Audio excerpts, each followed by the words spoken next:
The Ford Motor Company was tired of losing. The iconic manufacturer had powered Sir Jackie Stewart to 3 Formula One championships in the late 60s and early 70s, a glorious chapter in a 40-year partnership, but their newest endeavor was a mess. After 3 miserable seasons from 1997 to 1999, the wee Scots sold Stewart Grand Prix to Ford, who called their new team Jaguar Racing. Unfortunately for Ford, Jaguar was doomed as well. In 2004, Ford decided they were done with Formula One and started looking for someone to buy the remnants of Jaguar. Luckily, out of the ashes of stodgy tradition and mediocrity, an energy drink company was eager to take the reins. That's right. Red Bull had decided to launch an official Formula One racing team. Little did the world know that they were about to change racing forever. But how has a team that's been around for less than 20 years become one of the most successful Formula One organizations in the world? Who are the personalities that made Red Bull what it is today? And how does all this lead back to a toothpaste businessman with a wicked case of jet lag? Crack a fresh silo, because today on Past Gas, we're talking about Red Bull Racing before they were the powerhouse team we know today.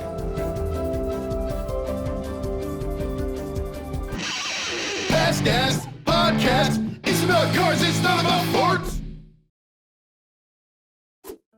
This show is brought to you by Indeed. Indeed knows when you've got a growing business, you gotta make every dollar count. That's why with Indeed, you only pay for quality applications that match your must-have job requirements. Visit Indeed.com/PastGas to start hiring now. That's Indeed.com/PastGas. Indeed.com/PastGas. Terms and conditions apply.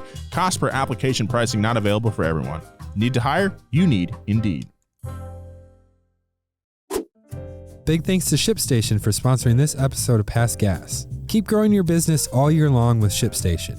Use promo code PASTGAS today at ShipStation.com to sign up for your free 60-day trial.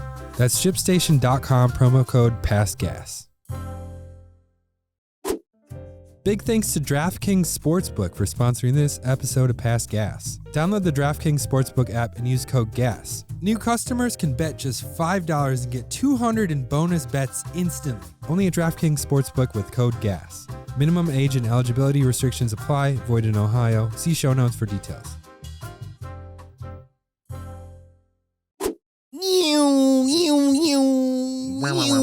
Why can you do that? No, tell him to stop going in the pit lane like that. That's Is that Max Verstappen? real audio from Max Verstappen. That wasn't bad, Max. That was pretty good.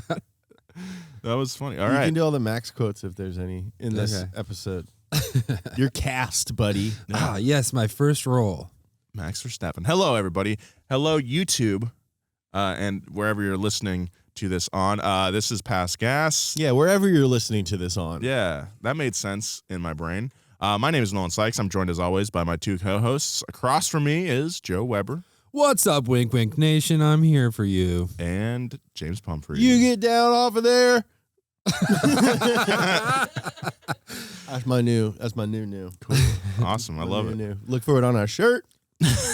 Get down you get there. down off of there. Did you ever see Will Ferrell's SNL audition tape? It was really funny. One of his characters is just a guy yelling for his kid to get off the shed. Yeah, Get off that shed. They turned it into a sketch. Oh, really? SNL, yeah. That's pretty funny. Yeah, we're talking about Red Bull Racing this week. A team that I was rooting for pretty much the entire time I was watching Formula One from the beginning until Max won the championship. I was and I kind of shocked at how quickly he flipped on them. Well, it's because it just wasn't right. What's the opposite of a fair weather fan? Turncoat. I'll take turncoat. Traitor. I'll take turncoat. Traitor, sure. Yeah. Traitor to the Red Bull Nation. Hey, they can come at me. I've talked about this a bunch on don't say other anything you're gonna regret. podcasts. Don't cash I checks won't. that you can't. I won't. Because My this is ass write can checks you cash can't- them all. Don't let your mouth write checks that your ass can't cash. They can cash it, all right. You mentioned in the intro cracking open a silo of Red Bull. A silo is a 24-ounce can that would kill someone. Interesting. Okay. Well, these are famously 8.4 fluid ounces. I'm glad we cleared that up. Okay, so what do you guys know about A Red tube Bull? of bull. Tube of bull. I know it used to be goop. It Yeah. did. I wrote We're gonna get into that. I think it was the last up to speed ever was on Red Bull. I wrote it, and a lot of it was about the goo. And I was like, oh, this should be about cars soon. But, I mean, goo... Goo is sick. People Yeah, we love like goo. goo. People love slime. People love goo. There should be more like pouches of goo as food. I thought various slimes and goos was going to be like... You know how like you thought like quicksand was going to be a bigger factor in your life? Yeah. I don't know. In the 90s, they were pushing a lot of Go-Gurt. And There was a lot of Go-Gurts. like purple ketchup. Exactly. The purple ketchup. Why is goo always got to be sweet or sour? I want like a nice savory goo. That's called a demi-glace. Yeah, or like a gravy. Yeah. Gravy. That's our new business right there. Packets of Savory edible demi-glace. goo. Savory. We're a savory goo company. With maybe some Jack Black mushroom and chunks covered in it. gravy at the Nickelodeon Kids' Choice Awards. Beef bourguignon pouches. You know, we do have is a Signal Award for Best Road Trip Podcast. Yeah, thanks to everyone who thank voted. you guys for voting. Thank you for listening to our show. Yes, thank you. And our old we war got stories. The bronze Siggy for Best Road Trip Podcast. Yeah, it's called the Siggy. Today we're talking about Red Bull because this Wednesday, Donut Racing Show, our Formula One podcast, is back. All right, the show is hosted by me, Nolan, as well as motor journalists Alanis King and Elizabeth Blackstock. We're going to switch some stuff up for the second season. We're going to be recapping major stories, but also doing deeper dives into the world of Formula One. We're going to be going weekly as well, so make sure you subscribe so you don't miss out. It's basically like InfoWars, but about cars. Yeah. It's like InfoWars meets Joe Rogan meets Impulsible. Yeah, but with like a racing kind of twist. Yeah, with a racing Yeah. twist. Not too much. Mostly cigars and watches. And crypto. Yeah. My apes are doing horribly. Dude, I got my one of my apes back, but I'm still missing 2. So if anyone sees my apes, don't I buy called up them. Jimmy Fallon. I was like, return why'd them." you sell me this ape, dude? Yeah. 3 of my apes got stolen. Which is weird because they're like, how do you steal? They're digital. The meta. They got the metadata. So I got one back. Don't ask me how. But it's 2 of them are still gone. So if you see my apes, don't buy them. Give them back. The year was 1974. Thai businessman Chaleo Uwidia whipped up his first batch of Krating Dang, a gnarly liquid mix of sugar, water, caffeine, and taurine with a little splash of B12 vitamin. You gotta have that little splash. Got a little splash of B12. The word Krating Dang translates to, maybe you guessed it, Red Bull. And impressively, the label Chaleo chose for his product was almost identical to the one we see today. That's pretty rare. It's a pretty sick logo. It's awesome. It's one of Yeah. my favorites. I love labels. I love companies. Thailand was rapidly industrializing during the 70s, and as a result, Krating Dang became very popular with construction workers around the country. After a long week of working, these blue-collar boys, along with many other Thai folk, enjoyed watching their favorite pastime, kickboxing. And as a result, Uwidia decided that Krating Dang would be the perfect sponsor for the sport, and thus the company's involvement in the world of athletics began. We're in a weird mood because we all listened to rap tracks that we recorded 10 years ago, and I instantly started sweating as soon as I started playing the song. It's like, wait, what did I say that afternoon in that recording studio? We're also drinking Red Bull. Yeah. I'm all hyped up and I'm jittery. jacked. About halfway through this, I'm going to crash. And you guys aren't going to have fun. Cut to 1984, and people all over Thailand are using Krating Dang to stay alert on the clock. But outside of the country, the super drink doesn't exist until an Austrian toothpaste merchant named Diedrich Mateschitz landed in Thailand on a business trip. He's like, oh, I come from the goo world in Austria. And we go check out the goo. He's a goo in magnate Thailand. of a different sort. Yeah. The flight from Austria to Thailand is 12 hours with no layover, so Diedrich was extremely jet-lagged when he arrived. Until, as legend has it, someone slapped the can of Krating Dang in his hand. After he slurped that goo down, the jet lag evaporated, and Diedrich was ready to do some toothpaste business. Nice. Which is what I call brushing my teeth. Time to go do my toothpaste business. Diedrich knew... You put on a suit, too. Yeah. Diedrich knew a genius idea when he saw it and soon tracked down Chaleo. The two ambitious businessmen quickly partnered up and tweaked the recipe to fit European tastes by adding carbonation and cutting back on the sweetness. They cut back on the sweetness? It was more sweet? Europeans. I can't think of anything sweeter than what I'm drinking right now. Your personality. Oh, thanks. Your disposition. Then, in 1987, Red Bull GmbH was formed. What country has the coolest, like, incorporated? I think Definitely not GmbH. Oh, I think that is pretty cool. Really? Yeah. I kind of like it. Any German business is GmbH. Gehecht in Amerika Bienenhausen. Beanhouse. I like GmbH. I want to see the movie about Dietrich just like jet lagged and all hopped up on energy goo. Yeah. Running around Thailand trying to find this Chaleo guy. Yeah. He's like, "You need to tell me who makes this goo. I must meet a man who makes this wonderful goo." It's one of those cameras that's like strapped to your head. So like everything in the background is moving but your head, and he's like sweating and just running through the alleys of Thailand. Down for the nut top. But Dietrich, the toothpaste. The toothpaste Dietrich. After the company was formed, Diedrich then hired a market research firm to test Red Bull's prospects in the West. And the results, guys, they weren't good. They loved it. Oh, Yeah. The participants hated it. Wow. Years later, Diedrich said, quote, People didn't believe the taste, the logos, the brand name. I'd never before experienced such a disaster. but the savvy Austrian ignored the firm's research and took Red Bull global anyway and began marketing to young professionals and college students. Red Bull would show up at a college campus and hand out cans of Red Bull. And soon enough, the Western world was hooked on that delicious carbonated goo. My friend Allie Crines, shout out Allie Crines. She went to Clemson, and her first job in college was driving this little Mini Cooper around with the can on the top. They also had Suzuki X90s. Oh, that's cool. With the can on the back, and she was like, "There's something big happening, and I really shouldn't tell you." And I was like, "What?" She's like, "Red Bull's coming out with a 12-ounce can." Whoa. That was like huge news. Wow. Did you had that like in your back pocket when you wanted to like contribute to a conversation? Yeah, Red Bull's coming out with a 12-ounce. Yeah. I was the first to know. I could have toppled their business. But I didn't. I can keep a secret. Dietrich Mateschitz was a huge fan of auto racing. So in 1989, shouts to Taylor Swift, Red Bull decided to expand beyond kickboxing and sponsor a race car driver. Ferrari F1's Gerhard Berger. My favorite F1 driver is Dom Dom Hot Dog. The season was far from a fairy tale.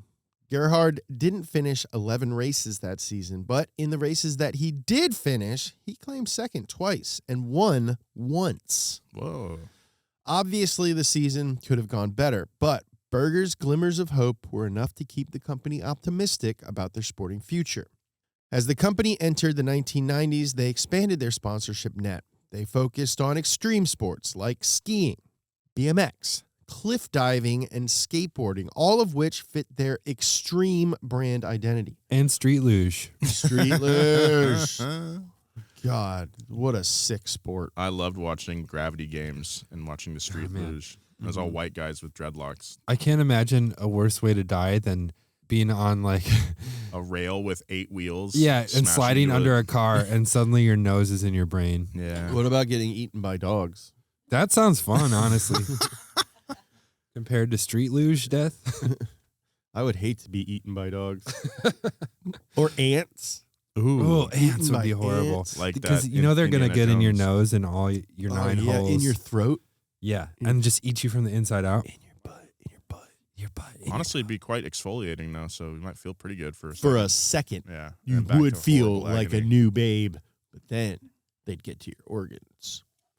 A pig can eat a lot of human flesh, Turkish. No thanks, Turkish. I'm sweet enough. Red Bull also created their own unique events like Flugtag, where contestants to this day drive homemade gliders off a 30-foot high platform in Vienna. I want to do this. My cousin so did hard. this in Chicago, Yeah, they and I do it think he won. here. He had a big Whoa. hot dog shaped glider, and they all wear hot dog costumes and jumped into the You lake. have a Flugtag award in your family? Yeah. It's no Siggy, but, you know. And from there, they got wilder. Red Bull also sponsored events like soapbox derby racing, cliff diving, double dutch, which is jumping rope, and downhill hockey racing. That sounds is sick as hell. crazy. It's insane, dude. It's on ice. You guys are wait, what? You guys are familiar with this? Yeah. Yeah. They play hockey. It's called they don't play crashed ice. Yeah. And they're wearing like ice skates. And there's like jumps, Yeah. and it's a downhill like park made out of ice. That's so crazy. sick. In 1995, Dietrich decided that he wanted to get more involved in Formula E. Red Bull inked a 10-year title sponsorship deal with the Sauber F1 team with drivers Hans-Harald Frentzen and Jean-Christophe Bouillon behind the wheel of the Ford Z-Tech V8-powered Sauber. Heinz, dude, they sponsored a guy named Heinz and a guy named Burger. I'm getting hungry. I'm starting to have visions of a summer barbecue. Heinz took 9th in the Drivers' Championship, and the team took 7th in the Constructors, the best results in Sauber history. But this wasn't enough for Dietrich. He didn't want to be in 7th. He wanted to be in 1st. In 1997, Red Bull became a title sponsor for Jackie Stewart's Stewart Grand Prix team, backed by Ford. The season was disappointing. Though the cars were decent midfield runners and driver Rubens Barrichello placed second at the Monaco Grand Prix, the cars were ultimately unreliable. By the end of the season, Stewart Grand Prix had 6 points out of 17 races, only finished 7 of them. By the end of the season, Stewart Grand Prix had 6 points, and out of the 17 races, they only finished 7 of them. They ended the season in 9th place in the Constructors' Championship. 1998 was even worse. Oh, how? Yeah, if you can imagine. After 7 races and 4 retirements, driver Jan Magnussen was replaced by Jos Verstappen. Oh. Huh? Follow the money. The father of current Red Bull golden boy Max Verstappen. Why is he in the lane? He's not supposed to be there. It's kind of weird to be like, yes, my family, multi-generation Red Bull racing drivers. Red Bull is in our blood. Our blood is in a jiggle of its own. I drink your milkshake. It turned out that this swap didn't do much for the team, as he only managed to finish 3 races out of the 9 remaining and left Stewart Grand Prix after the season ended. The team ended the season with 5 points, none won by Jos, by the way, but managed to climb 1 position in the Constructors to 8th place. I saw a clip from some talk show where Jos and Max were talking to someone, and Jos seems like one of those like sports dads that's like unrelenting. He's not a good guy. He's not a good guy. Also, Max was just talking shit. They were like, what's the big difference between you and your dad's career? And he's like, well, I've won at least 1 race. The next season started off with a bang. Both of the cars overheated while lining up on the grid with small fires breaking out. Oh, good. Fires, plural? Sheesh Louise. But the team eventually pulled it together and ended the 1999 season in their best ever position, 4th in the Constructors' Championship. But it wasn't enough for Jackie Stewart, who decided he'd had enough of team ownership and sold his team to Ford outright. Would you like to buy my team? Big thank you to our sponsor this week, Indeed. Hiring for your business can feel harder than passing Max Verstappen in an inferior car. But now, I actually look forward to hiring. Why is that? Because we use Indeed. Indeed is the hiring platform where you can attract, interview, and hire all in one place. Don't spend hours on multiple job sites looking for candidates with the right skills when you can do it all with Indeed. Find top talent fast with Indeed's suite of powerful hiring tools like Indeed Instant Match, assessments, and virtual interviews. Something I love about Indeed is that it makes hiring all in one place super easy because they got a little feature called Instant Match. With Instant Match, as soon as you sponsor a post, you get a short list of quality candidates whose resumes on Indeed match your job description, and you can invite them to apply right away. Indeed does the hard work for you, folks. I think if you're looking to hire, Indeed is the place to go. Visit Indeed.com/pastgas to start hiring now. That's Indeed.com/pastgas. Indeed.com/pastgas. Terms and conditions apply. Cost per application pricing not available for everyone. Need to hire? You need Indeed. Big thanks to ShipStation for sponsoring this episode of Past Gas. If you've ever shopped online, you know how deceiving it can be when you get all the way to the end of the transaction and you see that shipping costs just add up and you're like, I can't afford this anymore. That's actually the number one cause of abandoned carts, which are tragic. But when you use ShipStation, you can lower shipping costs, make returns easy, and keep your customers happy. Donut used to be a startup and we would do all our shipping ourselves as far as our merch goes. And I remember it being a pain in the butt. ShipStation really could have helped us out back then, and it can really help out small businesses across the US. ShipStation makes it easy to grow your business by handling your orders from every marketplace in one dashboard. ShipStation effortlessly integrates everywhere you sell online, including Amazon, Etsy, eBay, Shopify, and more. Keep growing your business all year long with ShipStation. Use promo code PASSGAS today at ShipStation.com to sign up for your free 60-day trial. That's ShipStation.com, promo code PASSGAS. Big thank you to our sponsor this week, Cozy Earth. Cozy Earth is elevated basics made to last. Cozy Earth's men's loungewear collection features a variety of styles and colors that stand the test of time. I have some. First thing I do when I get home is put on my Cozy Earths and I'm good to go. It's loungewear for men made from naturally breathable and temperature-regulated premium Vicose from bamboo. This stuff is awesome. I'm a hot sleeper. I get sweaty, but I like being warm at night because it's cold now. So I put on my Cozy Earths. They breathe, okay, so I'm not sweating. Cozy Earth's unique fabrication provides next-level comfort and four-way stretch technology in all men's wear. Also, Valentine's Day is coming up, and look no further because Cozy Earth's luxurious loungewear and pajamas are perfect gifts for her this Valentine's Day. Cozy Earth provided an exclusive offer for our listeners today. You get 35% off site-wide when you use code DRS. That's code DRS for 35% off. That's an awesome deal. You're not going to regret this. Get yourself some today. Thank you, Cozy Earth. Ford decided a rebrand was needed and dubbed the kind of old, kind of new team Jaguar Racing. Ford's idea was to use Formula One as a promotional tool for Jaguar, their premium car company. However, despite the branding, the team continued to use Ford Cosworth engines in their cars with no Jaguar engineering whatsoever. That makes sense. The extra funding and publicity that Ford brought to the track was clear from the very first race. The team had kept Stewart driver Johnny Herbert. Johnny Herbert. But you son of a bitch. Get down from there. Get off that. But they also hired the 1999 Drivers' Championship runner-up Eddie Irvine as his teammate. Eddie, what the hell are you doing out there too? You both get down there. We got to do a race to do. Despite this pairing, the new Jaguar team finished 9th out of 11 teams in the Constructors' Championship with only 4 points. Yikes. The team manager, Wolfgang Reitzel, stepped down at the end of the season, and kart racing champion and successful team owner Bobby Rahal stepped in for 2001. The switch-up didn't help the team, and halfway through the season, Jackie hired Niki Lauda as team manager. Oh, cool. But this didn't really boost team morale. Rahal and Lauda were often at odds with each other, and after Rahal made a joke to rival team Jordan about giving driver Eddie Irvine to them, things had gone too far. This is Niki Lauda. Quote, Bobby defended the issue by saying it was nothing more than a joke, but unfortunately, jokes like this with existing drivers do not work very well, said Lauda. And I should know because I am very funny.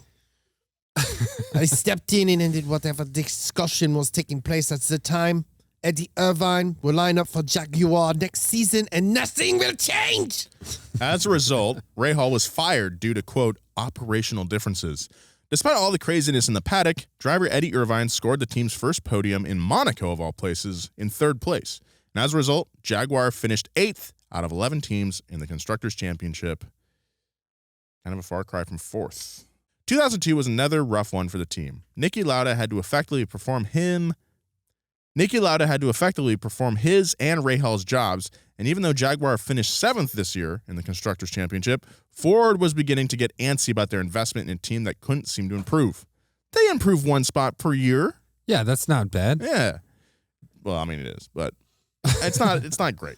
Driver Irvine was able to score another 3rd place finish at Monza, but it would be the last podium Jaguar would see in the sport. I still want like a 2004 Lincoln LS because it's got a Jaguar V8 in it, and they're super cheap. No one likes them. And it's probably because it's got a Jaguar engine. Probably brakes. But it looks like a GTA version of like a 5 Series. Yeah, they're interesting looking. I remember someone in high school had one that was like lowered on wheels and it looked pretty good. Oh, it would make a good VIP car, honestly. Mm-hmm. So after 4 years of management and team personnel turnover, along with hundreds of millions of dollars pumped in the project, Jaguar hadn't come close to Stewart's 1999 success, claiming only 2 podium finishes in 85 races. Yeesh. That's really bad. And it probably didn't help that during the team's final season in 2003, Jaguar received a great deal of publicity when 2 of the team's mechanics won a giveaway for an inflatable donkey from Shrek 2 and began photographing it around the paddock. They even set up a website for the pictures called Donkey Does F1. This is crazy because I watched Shrek 2 last night and was in the shower thinking, like, how am I going to incorporate how good a sequel Shrek 2 is into the podcast today? They did it. That is weird. It's the universe, man. Dude. Follow the money. Dude, Yeah, Shrek, it's a whole thing. now that the door's been opened, And I'm a believer. I can believe it if I cried. I had a weird coincidence happen to me last night. I was about to order a pizza, and I was typing to my girlfriend about, she was at this fancy restaurant, and I was typing the word bougie as this guy behind me was talking to his friend saying bougie. And I was like, that's a weird random word to. That's crazy. Yeah. Just real quick, in the discussion of great sequels that are better than the original movie, you got, people always talk about Terminator 2, Aliens, what have you. Shrek 2 deserves to be in that conversation as well. It is phenomenal. Just want you guys to go revisit that film. Okay. Is that heavy on the gingerbread man? At the end. Yeah. Yeah. Jaguar's PR team, I can't believe that happened. Jaguar's, you have to get over it. I'm done. I'm past it. Jaguar's PR team unfortunately banned Donkey as soon as they caught wind of the joke, but it was too late. Allegedly, Donkey had become a symbol of resistance for the team, who were increasingly worried about their jobs, something that boiled over once Ford announced that the team was up for sale. At the season finale in Brazil, it was announced that Donkey would be auctioned off to benefit the charity Children in Need, and the majority of the drivers, as well as Formula One CEO Bernie Ecclestone, signed it. The inflatable Donkey was sold in December 2005. Nobody knows where it is today. If you know where it is today, It's in a private collection. yeah. James, I would love to hear It's at the Getty. your impression of Jackie Stewart getting mad over seeing the donkey around the paddock. Well, maybe one day you will. Anyway, Ford decided. I like how it's the majority of the drivers. So like some of the drivers were like, nah, it's for charity. Yeah, nah. Anyway, Ford decided to sell the whole operation to Red Bull in September of 2004 for a symbolic $1 price, after Diedrich and company committed $400 million to the team over the next 3 seasons. It's a lot to commit. Yeah. In a deal that included Jaguar's Milton Keynes headquarters, along with their wind tunnel and test facilities in Barchester and Bedford, Diedrich and Red Bull finally had their own team for the 2005 Formula One season. Upon the purchase, Red Bull head of development Mark Gallagher said, quote, What's the way this guy talks, you think? how about like Gallagher? Yeah. Many of F1 sponsors come into F1 because it's sexy and exciting, and then bring their corporate joylessness with them and take all the sexiness and excitement out. They've made the sport so elite that fans have been alienated. Red Bull aims to reverse that. Smash!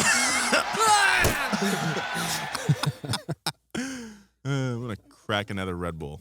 Yeah? Okay, see you later. All right. It's just, this podcast is going to get like increasingly fast by the end of it and loud. Manishit's first move was to hire a new team principal, okay?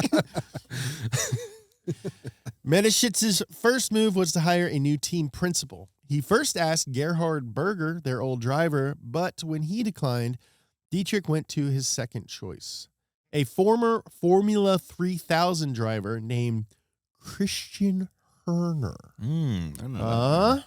Guys. The horn dog. Horn dog. Horner was a talented driver in his own right, racing in Formula 3000 until the late 90s. Formula 3000.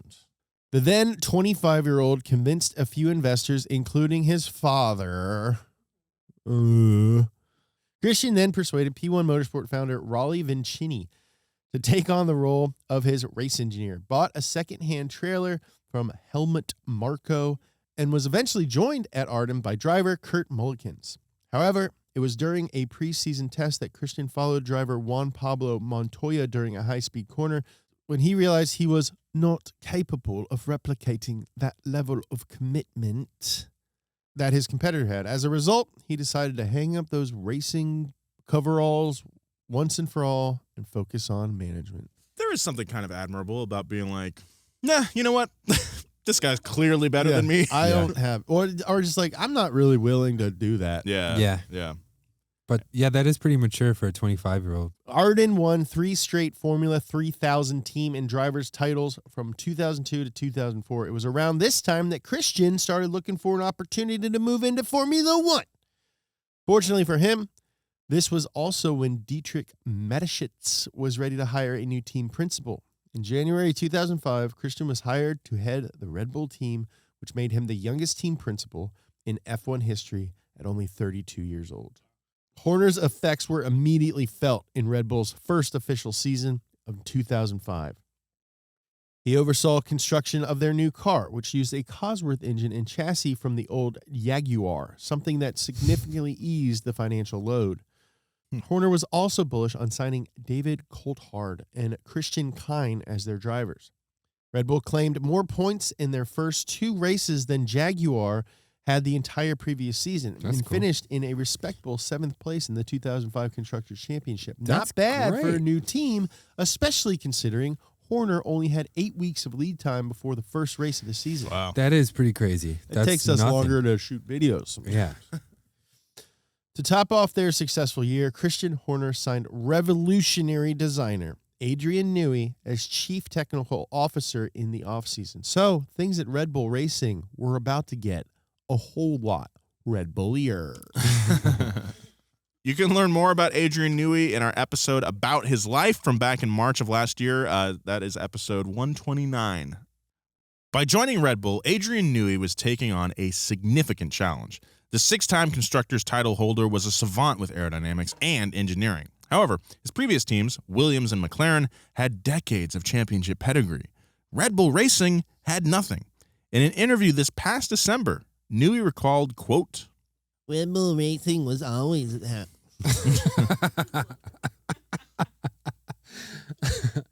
Newey recalled, Red Bull was always having big discos, was this team that would be taken seriously.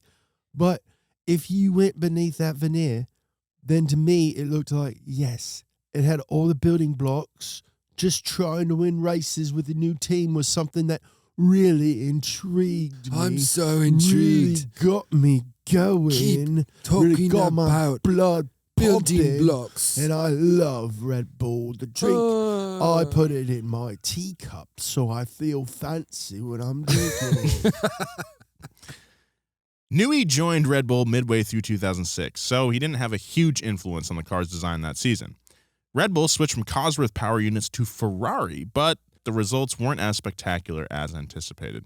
David Coulthard scored Red Bull's first podium in Monaco, but overall they finished with 18 points less than they had in 2005 and faced a growing challenge from its newly founded junior sister team, Scuderia Toro Rosso. That was as early as 2006? Wow, yeah, I didn't know that. Whoa. Here's a little quick tangent about Toro Rosso. The team made its debut in 2006 after Paul Stoddart sold his remaining interest in the Minardi team to Dietrich Mateschitz. Toro Rosso was founded to serve as the junior team to Red Bull with the goal of developing its drivers for the senior team and is today known as AlphaTauri. So there you go. Must be nice to have a feeder team, eh? Yep. Anyway, the first complete car Newey developed at Red Bull was the RB3, which was powered by the Renault RS26 engine. There were mechanical issues and at least one retirement in each of the first 7 races of the 2007 season, but mid-season updates improved pace and reliability, which led to their best finish at the European Grand Prix, where Mark Webber claimed 3rd and David Coulthard 5th. Is Mark Webber Australian? I believe so. I thought he was German. No. He's Australian. Mark Webber. Mark Webber. Red Bull finished. I love Web Burgers. Oh, yeah. Mm-hmm. Is that show where the Weber family has a burger place and the mom is a real You better watch out. I'm going to go get Donnie. We're going to kick your ass. I used to do a character called Out of Breath Mark Wahlberg. I'm like, hey, thanks for having me over for dinner. Should I your elevator's broken? Here's a bottle of wine. Is Donnie here yet? Red Bull finished 07 with a respectable 5th place in the Constructors' Championship, showing the world that they were a team on the rise. We're a team on the rise. That's the montage of them doing well in the movie. We're a team on the rise. around. Team on the rise. Team on the rise is Red Bull Racing. This, honestly, us drinking all this Red Bull. It's really episode it's crazy. apparent. Team on. Oh, I had a cold brew on my way to work. I did a and bang then bang I was like, too. it'd be funny if I just stacked all these Red Bulls up in front of us. And, you know, They're very tempting. they're tasty. Yep. They drink like, we talked about this before, they taste like Zots. Yeah, they taste like a Zot, and you look like a thought. By the halfway mark, That host over there. I do have the biggest cake donut. You got a dumpy. Joe walks into a room and his butt comes in 5 minutes later. Bag it up. Beep, beep, beep. But You so big, you can see it from the front. by the halfway mark of the 2008 season, Red Bull was in contention for 4th place in the Constructors' Championship. David Coulthard finished 3rd in Canada, but the team scored only 5 points in the last several races, dropping them to 7th overall at the season's end. Additional salt in the wound was that Red Bull's Renault-powered RB4 was being consistently overshadowed by its Ferrari-powered sister team, Toro Rosso. Oh, that's not good. That's not good. You can't have the apprentice overshadowing the master. You know, it's like Nolan getting more views than me. No one just did the Kermit meme. Makes me want to chase this Red Bull with a bullet. However, significant aerodynamic rule changes came in the 2009 season, which meant Newey was allowed to basically start from scratch. Time to go to work, chaps. All right, Newey. Time to show them why they hired you. This clean slate would prove to be a massive turning point for Red Bull Racing. And so would the promotion of a Toro Rosso driver named Sebastian Vettel. Said. I have a weird pain in my chest. What? From Red Bull. I think so. I'm going to ignore it. Yeah, ignore it. That's what I did. Yeah. Young Seb began kart racing at the age of 3. 3! And in 1998, the 11-year-old was accepted into the Red Bull Junior team, a development program for up-and-coming talent. Vettel torched his way up the racing circuit during his teen years, claiming prestigious titles at the Junior Monaco Kart Cup in 2001, right before 9/11 happened. The Formula BMW ADAC Championship in 2004, and the runner-up in the 2006 Formula 3 Euro Series. Seb was leading the 2007 Formula Renault 3.5 Series Championship when he was called up to be a test driver for BMW Sauber Formula 1 team midway through the season. My parents have videotape of me as like a 4-year-old at my first go-kart track. Yeah. And I'm doing great, and I look super serious. Like, I'm just like, Dude, you could have so, been an American F1 driver. I know. I can't, like, my parents were like, oh, he loves it. This seems like a great passion for him. And then they just never Yeah, let then me they do it stopped again. raising you. Yeah. Yeah, shouts to Joe's parents for screwing that one up, No, they had other going on. I guess.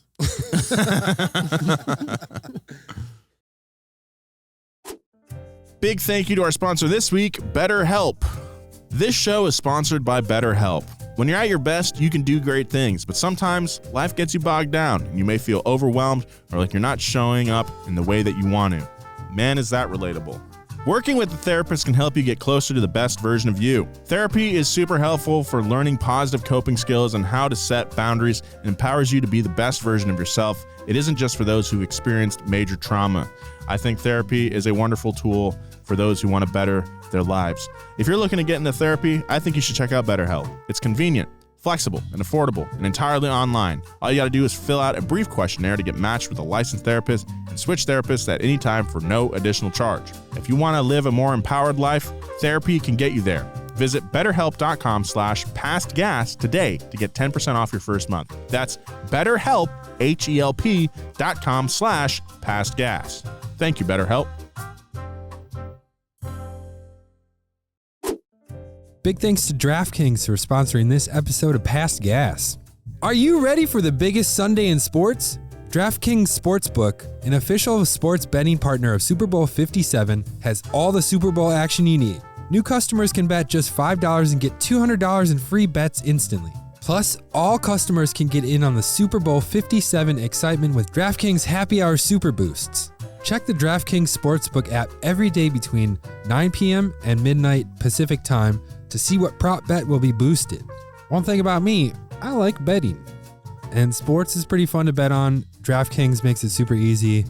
I think I'm going to put my money on the Chiefs this year. I love Mahomes.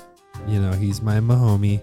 Download the DraftKings Sportsbook app and use code GAS. New customers can bet just $5 and get $200 in bonus bets instantly. Only at DraftKings Sportsbook with code GAS. Minimum age and eligibility restrictions apply. Void in Ohio. See show notes for details. At the time of his race debut, Seb was 19 years and 53 days old. Someone had to figure that out. Yeah, they start with the day he was born. I think 1. Yeah. Looking at a calendar. Oh, this was a leap year. Got to start over. Oh, yeah, you got to figure out leap years. What? You got to add leap years. Yeah. Wow. It is kind of hard. I know how I would do it, but it would take me a minute. The youngest driver, because you got to figure out if he was born on a leap year or not. Yeah, and you can't just go back on a computer. You have to find old calendars of each year. Yeah. To You got to go to the library. Because you don't know if it's accurate online. Yeah. He was the youngest driver at 19 years, 53 days to take part in an F1 race weekend. But he quickly proved that he could hang with the big boys. Drivers twice his age. Vettel stunned the field when he recorded the fastest test time in his first free practice at the 2006 Turkish Grand Prix, and then did it again at the next GP in Italy. Vettel also set the record for collecting his first penalty 9 seconds into his career, as the driver exceeded the pit lane speed limit on the way to the track. In 2007, BMW promoted Vettel from his test driver role to replace Robert Kubica at the U.S. Grand Prix, where he started in 7th and finished in 8th, setting yet another record as the youngest driver to score a point in Formula One. That youthful record, among many others, has since been broken by Max Verstappen, who we'll talk about more later, because if we didn't talk about him, we'd be bad at our job. After his stellar showing with BMW, Sebastian moved to Red Bull's F1 little sister, Toro Rosso, where he took the 2008 season by storm. Actually, by storm might be a little generous compared to what he was destined to do in his second season, but his rookie campaign was good, okay? Despite pissing off teammates, competitors, and F1 officials more than once, 21-year-old Seb became the youngest driver to ever win a Formula One Grand Prix when he took the Italian stage by a whopping 12 seconds. Again, Dang. Max Verstappen would eventually shatter this record as an 18-year-old, but Sebastian's win was still massive and led to him being named Rookie of the Year at the 2008 Autosport Awards. He was also dubbed Baby Schumi after the GOAT, Michael Schumacher, by the German press. That's what people call me too. Baby Schumi? Yeah, because I kind of look like 'Cause you Amy look like Schumer. Amy Schumer, yeah. Yeah. Who kind of looks like an adult baby. Yeah, and you come full So circle. you can imagine how much of a baby I look like. Yeah. Naturally, Red Bull decided to promote Sebastian to Red Bull Racing for 2009, where Seb got along famously with Adrian Newey's RB5 and won the Chinese GP with teammate Mark Webber, finishing second. Mark Webber! Get down from there, you son of a bitch! There's all these drivers climbing that thing. I know it's fun, but it's dangerous. It's wet. It's raining. You're going to get struck by lightning, Webb. Mark Webber's your brother, right? Yeah. He wants to distant. He's like estranged from our family, so he added a B to his name. Maybe that's why your parents didn't let you do karting, because Mark was such a racer, and then he left to tore the family apart. Yeah. This was Red Bull's first ever race win. 5 more wins followed as the team dominated the last half of the 2009 season. Seb finished in second in the Drivers' Championship, while Red Bull finished second in the Constructors. Nice. You know what's weird is you're also a Lewis fan, right? Mm. But they have been winning for so long. Yeah. They're likable as winners, whereas Red Bull is kind of unlikable Well, the as way winners. that they won was just kind of greasy. Yeah, absolutely. It's like not exciting at all. No. Yeah. I actually feel bad for Max, because it's like you're not gonna like be like, no, I don't want to win, Right, but right. it's just like kind of a crummy way to win. Yeah. I mean, So Michael I Massey. feel bad for Max. I do. Michael Massey was rightfully fired after Keeps that. me up at night. How's he feel? You know, I'm pretty good. it's tainted. You know, He's probably sitting in his weird bachelor apartment with no furniture, with his sim in the corner, It's so complaining funny. about the Wi-Fi. It's so funny that's like in the corner. Like anyway, the 2010 RB6 changed everything. The team took 15 out of a possible 19 pole positions. And at 23 years old, Vettel became the youngest world drivers' champion in the sport's history, a record that still stands to this day. Adrian Newey became the most successful F1 designer ever when he won the Constructors' Championship for a record 3rd team. The next season, Vettel and the RB7 were nearly untouchable, scoring 11 wins and 15 poles, while Webber took 3 poles and 1 win of his own. Sebastian ended the season as the youngest ever double and back-to-back world champion, and the team celebrated their 2nd consecutive Constructors' Championship. The team was on a roll, guys. and then they threw him to the sharks. They threw him out like so many old garbages. Actually, in 2012, a ban on the exhaust blown diffusers in 2012 complicated the development of the RB8. But Brainiac Adrian Newey Way to go, Brainiac. continued to push technical boundaries. He drew his fair share of controversy over additions like floor holes and engine maps, but in the end, it was all legal, and the results spoke for themselves. The team claimed another Constructors title. Mark Webber took 2 checkered flags, and Seb took 5, including 4 of the last 7, which sealed his 3rd consecutive Drivers' Jeez Championship. Louise, this Yeah. guy sure can drive. Yep. You know, Adrian Newey would probably say controversy. Controversy. Controversy. The 2013 Looking F1 up at the season. holes in the floor. The And they'll 2000 do it like Fred Flintstone. adds Trust 5 me, horsepower. I'm a brainiac. Last time I checked, your door to your office didn't say brainiac on it. Mine did. So why don't you cut a hole in that floor? Why don't you watch some old episodes of Fred Flintstone and tell me I'm wrong? Yeah, have you ever seen how fast a Flintstone gets to work? The 2013 F1 season was a bit of a roller coaster, but fantastic nonetheless. Newey's RB9 was supremely fast, but even after Seb won the first 2 races, he and his increasingly jealous and agitated teammate, Mark Webber, suggested that tire issues kept them from going full speed. After Newey made some magical tweaks, Webber and Vettel utterly dominated the second half of the season. Vettel won the last 9 races and won the Drivers' Championship in one of the most dominant performances ever seen in the sport. Newey wrapped up his 4th straight Constructors' crown, while Sebastian's driver title streak of 4 put him alongside racing icons like Alain Prost and Juan Manuel Fangio. That's quick. Yeah. Let's put this in perspective, Joe. Formula One is the most difficult, most expensive, and most prominent racing series in the world. And a team that didn't exist less than a decade before is absolutely thrashing teams that have been there for over a century, like Ferrari. It's basically like what MLB did, expanded in the 90s, and then the freaking the Florida Diamondbacks Marlins. come and, Yeah. they come and win a World Series out of Yeah. nowhere. Whereas the Brewers, who have been around since 1969, have made it to the World Series one time in the 80s and lost. Yeah, because they're too busy eating all that cheese. You leave cheese out of this. You know it's a problem. Cheese has been weaponized in our office lately. This is an update for all our past gas listeners.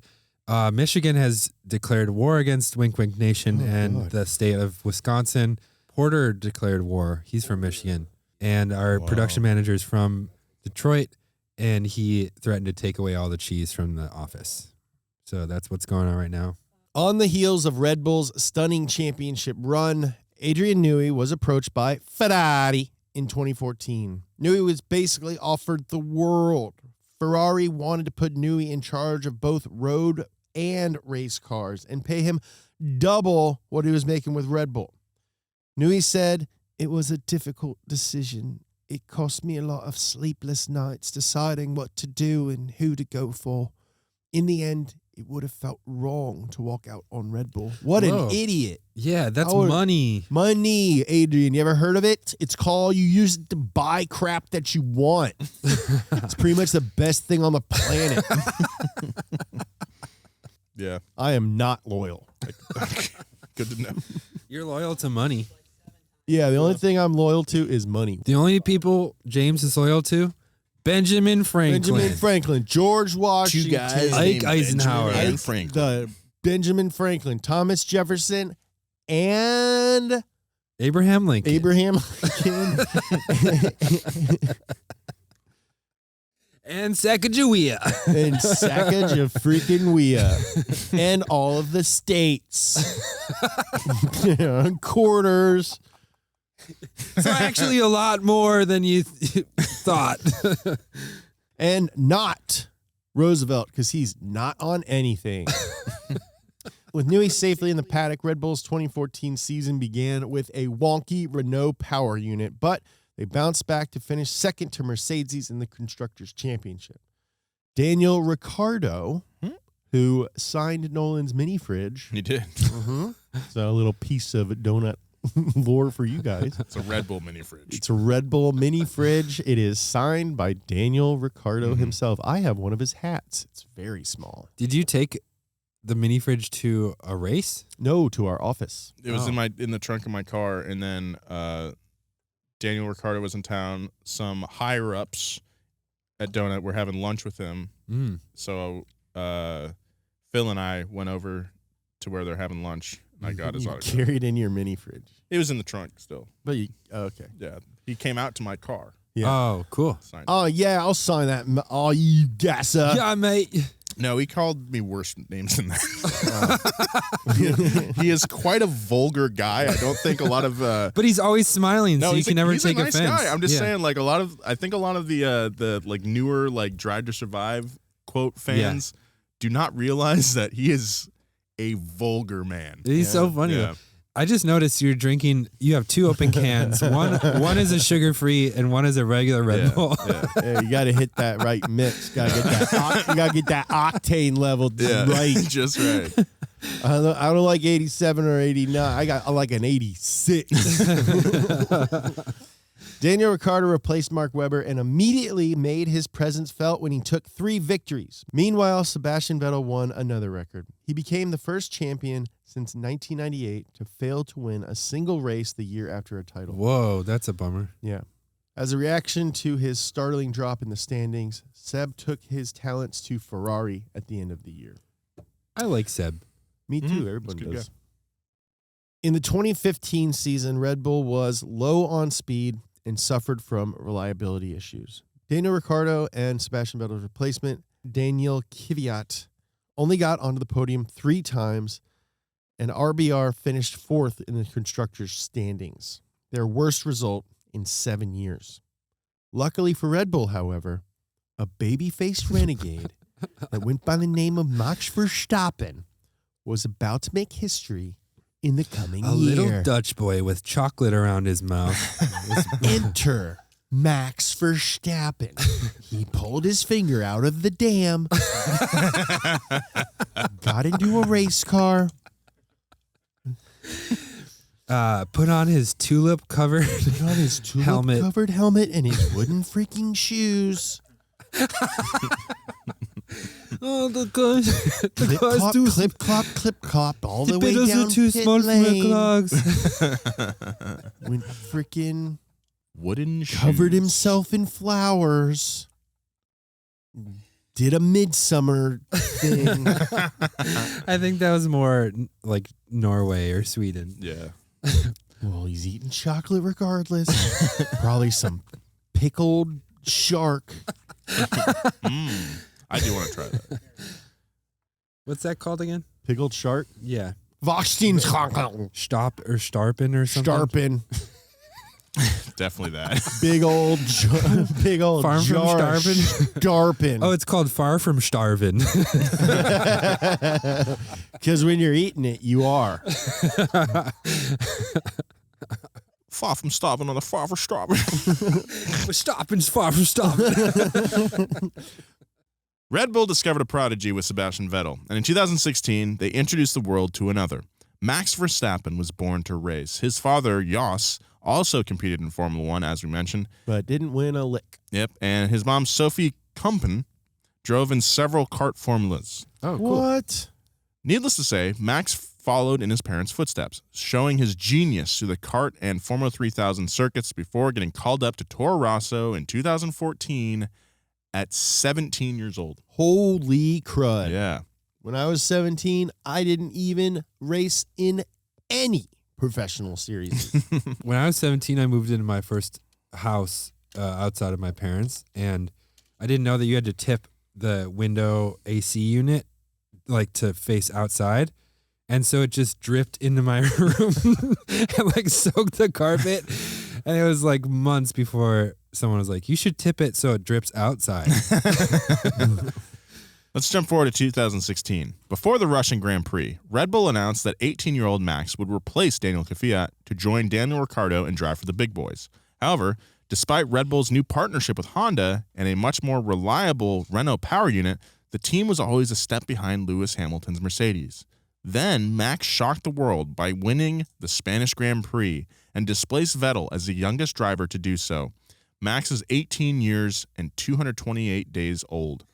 Wow. In his first 8 races with Red Bull, Max achieved 6 top 5 finishes, including 4 podiums. Dude, it was so exciting to be watching at this time because, like, you could tell that this kid was really good during the Toro Rosso days. The Toro Rosso wasn't a super fast car necessarily, but Max was able to do some really fun passes with it, and you're just like, man, this kid's going to be so good. And then when he moves up to Red Bull, you're like, oh, yeah, he is really good. Oh, yeah. Oh, yeah. 2017 and 2018 He is really good. were disappointing. Yeah. 2017 and 2018. I feel like I'm on coke right now. It's so much Red Bull pumping through my veins. This was a bad idea.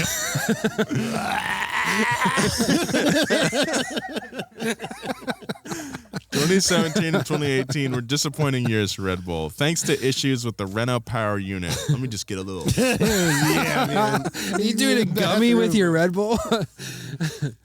Nolan is dipping his finger in the Red Bull and rubbing it on his gums. Call it a gummy. Legalize it.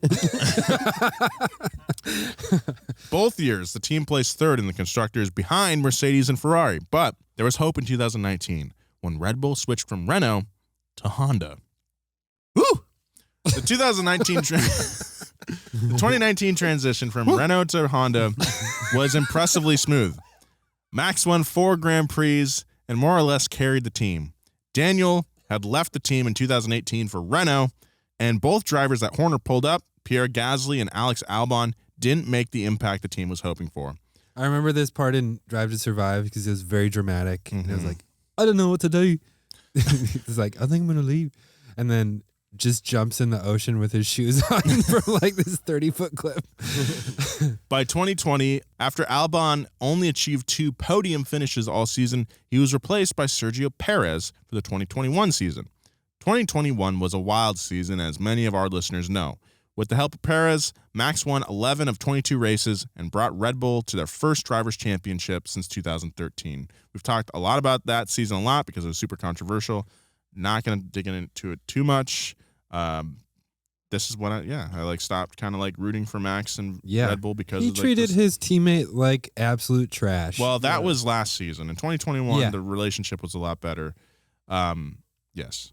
But yes, he's done some bad. Sergio helped him block so much and helped him win the championship. And when it came time for Sergio to get enough points to beat Charles Leclerc and get second, Max was not there for him and said, "No, I'm not going to let him pass." Yeah, so this season should be interesting with that dynamic kind of set in stone now. If you want to hear more about this upcoming season, make sure to listen to Donut Racing Show on Wednesday. Gotta listen to it. I'm so excited to hear it. Let's do it. Despite...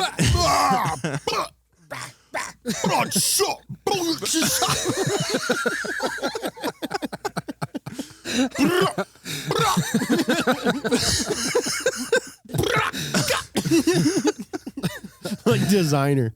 Lola Mercy. Despite an early challenge by Ferrari, Red Bull dominated the Formula One season in 2022. Again, teammate Sergio proved to be a fantastic supporter for Max, who slaughtered the field with 15 wins to retain the driver's crown. In the shadow of Max's feet was the fact that Red Bull dethroned Mercedes after 8 straight constructors' titles. The year wasn't without its controversies, though. Red Bull was found to have engaged in team spending that exceeded the $145 million budget cap by 1.6%, about $500,000.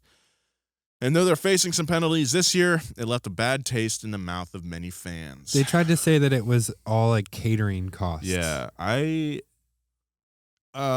buzzing I'd right like now. to see $500,000 worth of chicken tendies. That is probably Max's favorite food. Chicken tendies. I like butter sandwiches. Christian Horner had this to say about the controversy. We've always stuck by the principles that we're a race team here to go racing. Christian Horner said after Verstappen locked his second straight F1 championship with 4 races to go.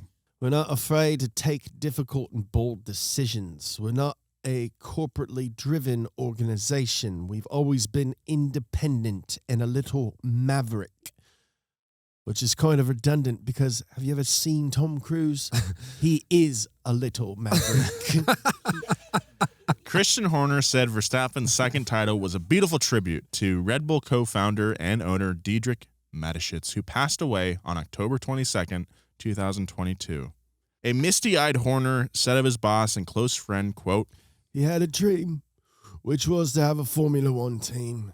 He did that, and in the end, he had 2. He gave us all an opportunity. He believed in us. He backed us. And this is for him. We are just tremendously grateful for everything he has done for us as individuals, as a team. And we are going to celebrate his honor tonight. Energy goes on me. From Adrian Newey to Sebastian Vettel to Max Verstappen, to think that some of the most important racing figures of the last 50 years took a chance and stayed loyal to a company who started off with no racing credentials is pretty wide. As for Christian Horner, his 18-year run at Red Bull makes him the longest-serving team principal in Formula One. He's led the team to 5th on the all-time wins list with 92 victories, only behind big boys Ferrari, McLaren, Mercedes, and Williams, all of whom have been around for over half a century. And he's married to Ginger Spice. Ginger So Spice! he's hashtag winning. Hashtag He is winning. winning. Turns out he did want to be her lover, and he did get with her friends. Ginger. I just want to give a quick shout out to Caden Ellisans for making us a law firm logo with the Harley badge. It's pretty great, and I told him I'd give him a shout out. Hell yeah, good. Nice shout out to Caden. We got some fan mail this week. Hi, Nolan, Joe, and James. I'm a 12-year-old from Australia, and I've been watching Donut Media since 2018, which is like half their life. Wow. I can't wait for the next video or podcast you guys make. You guys are the best automotive channel. Thank you very much. And podcast, thank you very much. Keep it up, you Nice. legends. I have one question for you all. What did you do before Donut? Oh, Joe, how did you start I was us a off? chef for about 12 years and was desperately trying to get out of that kitchen. Joe and I met because we used to both do comedy, Mm-hmm. like improv and sketch comedy. Joe did stand up. Mm-hmm. That's what I did before Donut. I was a comedian and an actor. That's A it. successful Yeah. one, too. You've been on a bunch of shows. Not successful enough, Joe. And I was in college. I needed an internship, and Donut gladly had me on board. It was cool. Mm-hmm. And then now here we are. This is your first job? First, like, career. I've had a lot of jobs before this, but, like, Mm. first, like, career job. Yeah. That's Yeah. awesome. Worked in machine shop, worked in warehouse, Yeah. worked in Vaughn's. You went to worked in school movie for theater. TV? Yeah, I did TV production was my thing. Yeah. Well, like the opposite in 2020 during the pandemic, kids went to TV for school. Whoa, okay.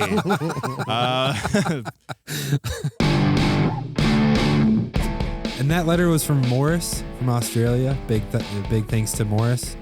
Someone wrote us an email and said they love hearing me eating snacks all the time. I don't eat any snacks during this podcast. So, just wanted to make that clear, put that out there. If you think I'm eating snacks, you got another thing coming. Follow the boys at Joe G. Weber, at James Pumphrey. Follow me at Nolan J. Sykes. If you'd like, go subscribe to the Donut Racing Show for more Formula One news. Big thank you to our producers this week. We got Christina Felsky, as always, and Gavin Kinzel, as always. And our writer, love Luke them. Klompien. Luke Big shout out. clomping, just clomping at the bit. Oh, he's Dutch too. Clonk, clonk, clonk. Clomp, clomp, clomp, clomp, clomp. Wooden shoes, pickle shark, pickled shark. All right, I'm going to go take some CBD to offset this caffeine. That's a great idea. See you later. Bye.